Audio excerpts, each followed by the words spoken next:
Good morning, students. BSc Part 3rd, Paper 2nd, Quantum Mechanics. Today we are going to discuss Frank Hertz experiment. आज हम Franck Hertz experiment के बारे में विस्तार से पढ़ेंगे. Franck Hertz experiment. In 1914, J. Frank and G. Hertz performed an experiment named as Frank-Hertz experiment after their names, which confirmed the fact that the internal energy states of an atom are quantized. A schematic diagram of the apparatus of this experiment is shown in the figure.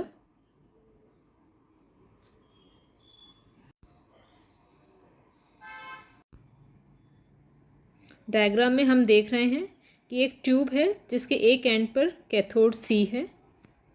Cathode सी से तापायनिक उत्सर्जन द्वारा अर्थात thermo आयनिक emission के द्वारा electrons उत्सर्जित किए जाते हैं. कैथोड के बाद ग्रिड जी है जिसे कैथोड के रेस्पेक्ट में पॉजिटिव पोटेंशियल V1 पर रखा गया है. कैथोड सी से जो इलेक्ट्रॉन्स एमिट हो रहे हैं वो जी के पॉजिटिव पोटेंशियल होने के कारण जी की तरफ एक्सेलरेट होते हैं और उन इलेक्ट्रॉन्स की काइनेटिक एनर्जी जो कि हाफ mv² होती है वो eV1 के बराबर होती है. ग्रिड के बाद कलेक्टर प्लेट P लगी हुई है जिसे ग्रिड के रेस्पेक्ट में थोड़ा सा कम वोल्टेज पर रखा गया है. ग्रिड के पॉजिटिव पोटेंशियल पर होने के कारण कैथोड से जो भी इलेक्ट्रॉन्स एमिट होते हैं वो जी की तरफ एक्सेलरेट होते हैं और उनमें से अधिकतम इलेक्ट्रॉन्स ग्रिड को पार करके कलेक्टर प्लेट तक पहुंच जाते हैं जिसके कारण हमें धारा I मिलती है.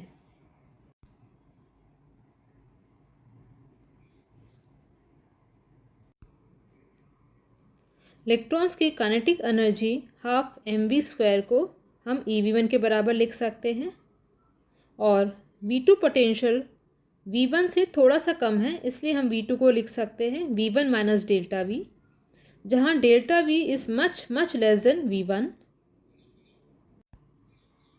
The experiment was performed with the tube containing mercury vapour. इस ट्यूब के अंदर मर्क्यूरी वेपर है इसलिए कैथोड से जो भी इलेक्ट्रॉन्स एमिट हो रहे हैं और कलेक्टर प्लेट P तक पहुंच रहे हैं वो अपने रास्ते में इन मर्क्यूरी के एटम से कोलाइड करेंगे.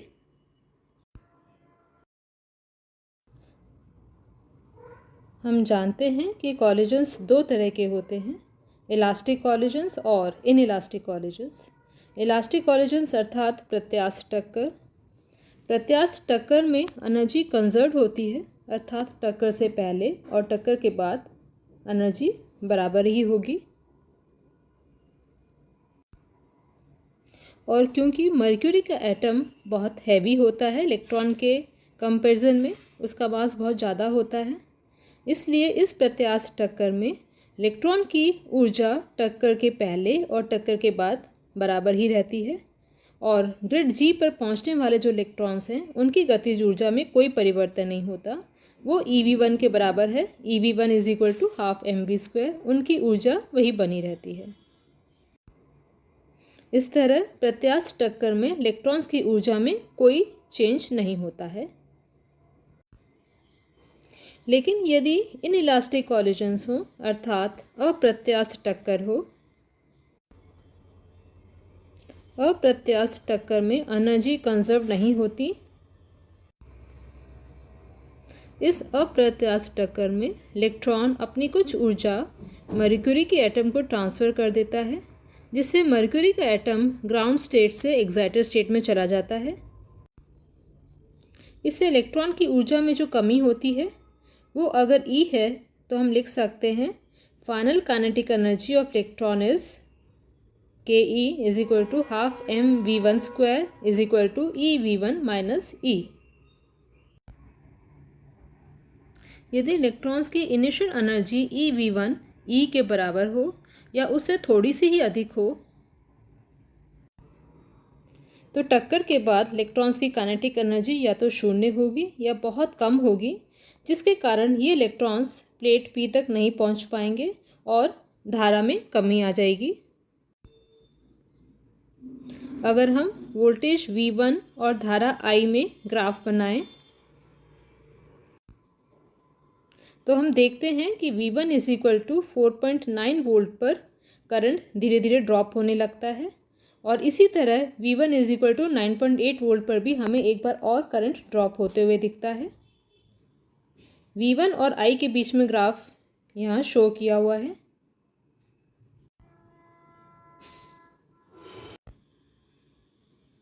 यहाँ इस ग्राफ से क्लियर है कि जैसे जैसे वोल्टेज V1 बढ़ता है इलेक्ट्रॉन्स की काइनेटिक एनर्जी बढ़ती है, इसलिए धारा भी बढ़ती जाती है। जब तक वोल्टेज का मान 4.9 वोल्ट से कम होता है तब तक ये एनर्जी सफिशिएंट नहीं होती कि वो मर्क्यूरी के एटम को एक्साइट कर सके,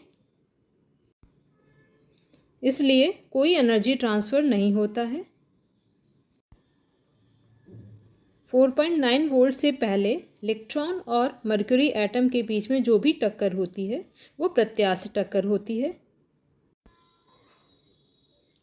लेकिन जब V1 is equal to 4.9 volt होता है अर्थात इलेक्ट्रॉन्स की एनर्जी 4.9 इलेक्ट्रॉन वोल्ट हो जाती है, तब अधिकांश इलेक्ट्रॉन Hg एटम्स को टक्कर के द्वारा ग्राउंड स्टेट से फर्स्ट एक्साइटेड स्टेट में पहुंचा देते हैं।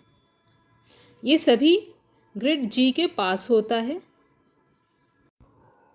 इस कारण से अप्रत्यास्थ टक्कर करने वाले जो इलेक्ट्रॉन्स हैं उनकी काइनेटिक एनर्जी कम हो जाती है और ये प्लेट P के थोड़े से जो रिटार्डिंग पोटेंशियल है उसको क्रॉस करके प्लेट P तक नहीं पहुंच पाते हैं और धारा में गिरावट आ जाती है। वोल्टेज को फिर से बढ़ाते जाने पर इलेक्ट्रॉन्स की गतिज ऊर्जा फिर से बढ़ती है और धारा भी बढ़ने लगती है। V1 is equal to 9.8 volt पे हमें एक बार फिर से धारा में गिरावट नज़र आती है। ऐसा इसलिए होता है क्योंकि इलेक्ट्रॉन्स जब कैथोड से ग्रिड की तरफ बढ़ते हैं तो आधी दूरी तक पहुंचते पहुंचते उनको 4.9 इलेक्ट्रॉन वोल्ट ऊर्जा मिल चुकी होती है, जिससे वो एक बार मर्क्यूरी एटम्स को एक्साइट कर देते हैं और उनकी आधी एनर्जी ट्रांसफ़र हो चुकी होती है और ग्रिड तक पहुंचते पहुंचते वो अपनी पूरी एनर्जी मर्क्यूरी एटम्स को ट्रांसफ़र कर देते हैं। इसलिए हमें 9.8 वोल्ट पर एक बार फिर से करंट में गिरावट नज़र आती है।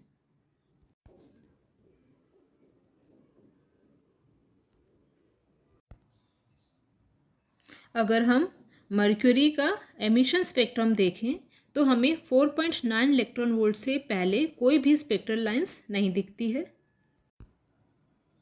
और जैसे ही इलेक्ट्रॉन्स की एनर्जी 4.9 इलेक्ट्रॉन वोल्ट से थोड़ी सी ही ज़्यादा होती है हमें स्पेक्ट्रम में एक सिंगल लाइन दिखती है।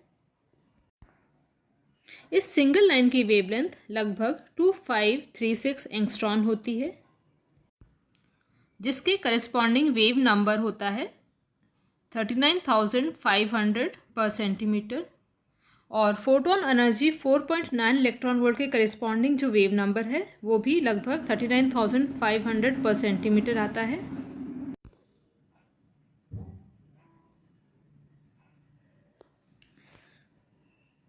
This proves that the first excited state of mercury is at 4.9 electron volt higher in energy than the ground state. इससे यह सिद्ध होता है कि हाइड्रोजन एटम की मूल ऊर्जा स्तर जो ग्राउंड स्टेट एनर्जी है उससे 4.9 इलेक्ट्रॉन वोल्ट ऊपर फर्स्ट एक्साइटेड स्टेट होता है, अर्थात मर्क्यूरी एटम के ऊर्जा स्तर विभक्त होते हैं अर्थात क्वांटाइज्ड होते हैं। This interpretation is consistent with the existence of discrete energy levels for the mercury atom.